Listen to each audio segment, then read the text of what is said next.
arts festival in the Nevada desert. You guys have heard of it? Yeah. I have. Okay, it's all. I never went. I'm in the MTP, of course. Burning Man is all about radical self-expression, right? It's this city that exists for 1 week a year, but for that week, it's the 3rd largest city in the state of Nevada.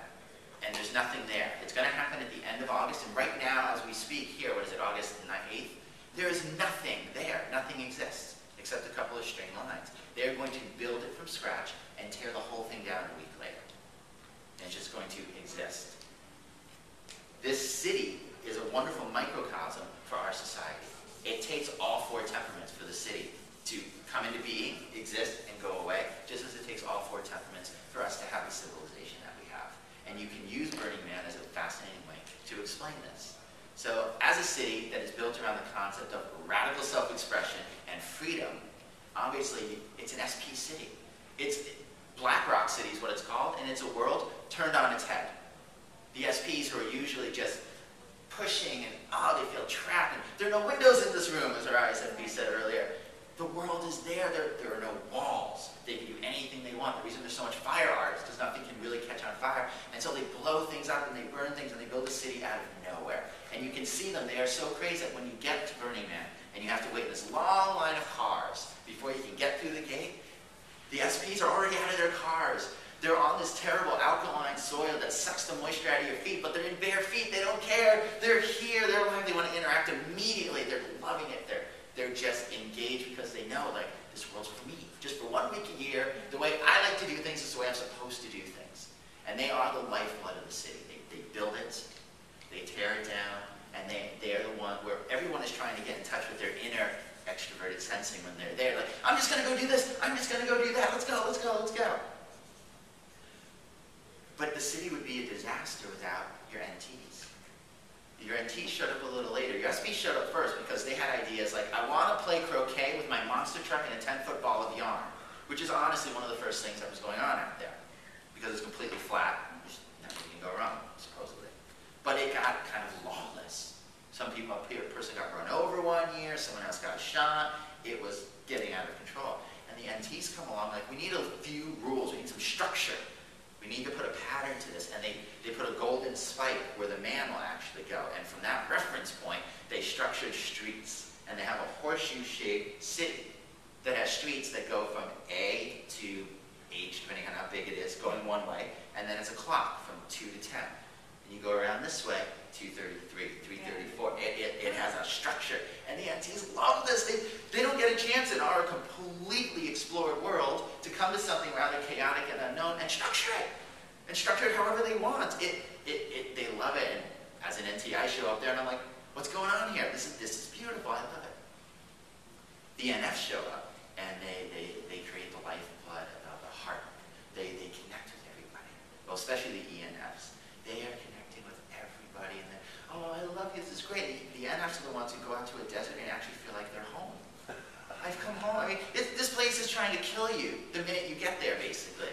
And yet the NF's like, I'm home. I love all of you. And they go out and they hug and they connect. And it's just so wonderful. And it's so great. And when they leave, they're crying. And they made all the best friends in the world. And it's so awesome. Sounds like a type.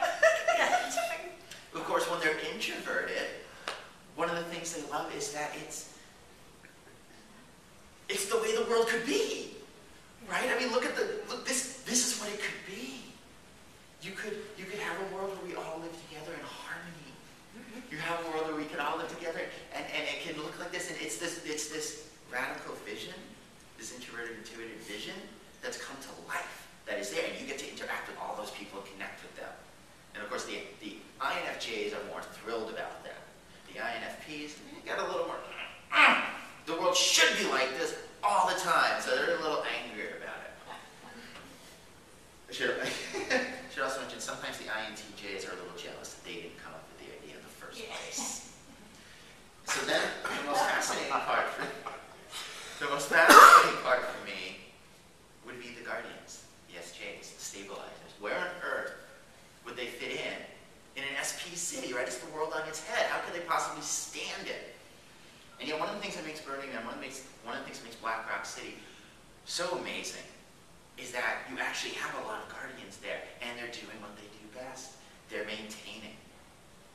They have this beautiful thing, they call it the Rangers. And so a lot of people do a lot of things that get them into strange states of consciousness. They take infusicants, as they're called. And some people have a very, very hard time with that, and they'll come into sort of the EMT tent, and you can't hold somebody there. So if they wander back out, there are people who, this is what they volunteer to do in this massive chaos. I will follow that person until I know that they're okay again. Wow. And you will see them just kind of, they're in a ranger uniform. They go to the city of chaos where everybody's trying to dress in fur and they're wearing uniforms. Yeah. And they just very quietly follow 20 feet behind, watching. They'll come up to you and talk to you, just like, I'm trying to be incognito, I'm trying to follow that person. I mean, trying to follow somebody in this mess is hard enough. It's carnival, 24 hours a day, 7 days. And yet, they want to protect, they want to be careful. Another set of them wear uniforms, they protect the man. I don't know if you heard a couple years ago, somebody burned the man on the first night. Ah! You know, what do you expect when you have a bunch of SPs? We're doing it the same over and over again. This is horrible. But the SPs rebuilt the man. But they protect the man the whole time. Or they work as, the other part called Rangers, the DEA is there, the FBI is there, the local sheriff's department is there, you can imagine. And they work as buffers to sort of mitigate between that and participants. And it's one of the reasons people are like, oh, it's chaos, it's 40,000 people, they're taking confusicants, how insane. But it goes really smoothly. And then people stay, and they take the whole city down, they leave no trace. There's nothing. There are people out there 4 months later, going through, picking up a little piece of cellophane, picking up a tiny piece of tiny, gone. They make it disappear. And 2 years ago, they had a huge solar array, so it could be green, and then they donated that to the local town, so that the town can now run a school on the solar array to make the world a better place. Why have I gone on? Yes, exactly. I didn't know it. I just thought it was SP. Yeah, a lot of it is. And that's where a lot of the stories come from, and a lot of fun. That's the sensationalist part. Yeah. But there's order, and there are people making a meet. Many people meet spouses there. In the gathering, have you been to the gathering? No, I haven't. But many people, yeah, many people meet their spouses. Like, a lot of people break up there. Because they're like, oh, this is real. So why do I bring this up? We're going to put this up on our website. Well, as long as everything comes out okay. And we will put it out to forums, Burning Man forums. Hundreds of thousands of people have been to Burning Man. With a little luck, people will start watching this. Hundreds of thousands of people will be like, what's this temperament stuff? You're kind of describing my experience there. This is really cool. And that's the dialogue. We have entered into the dialogue. And we will say, we're leading the conference in 2011 of APT. All of this will be discussed. You might find it of interest. And we will spread it out that way to create this sense of, we're talking and we want to hear what you have to say and bring this together. And because of the narrative form of it, telling the story of Burning Man, telling the story of these people experiencing it, they will connect to it in a way. It's been put in a frame for them because the beauty of what we do is it is universal. It encompasses human experience in total. And so we can apply it in all these different ways. And now with something like the internet, we have that ability. We can put it out there to engage in that dialogue. I had a wonderful final point. Yes. So, in the end, what we're really talking about is people searching for a language. They're searching for a language to express themselves. Which in many ways, I mean, Burning Man is very much around the language of self-expression, the costumes and all the craziness.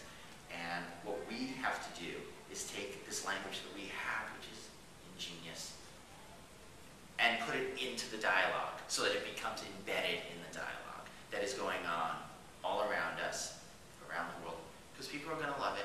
We know they are. And we just have to get them interested. Mm-hmm. And that's why all of the web change that's going on is actually one of the greatest things that could happen to the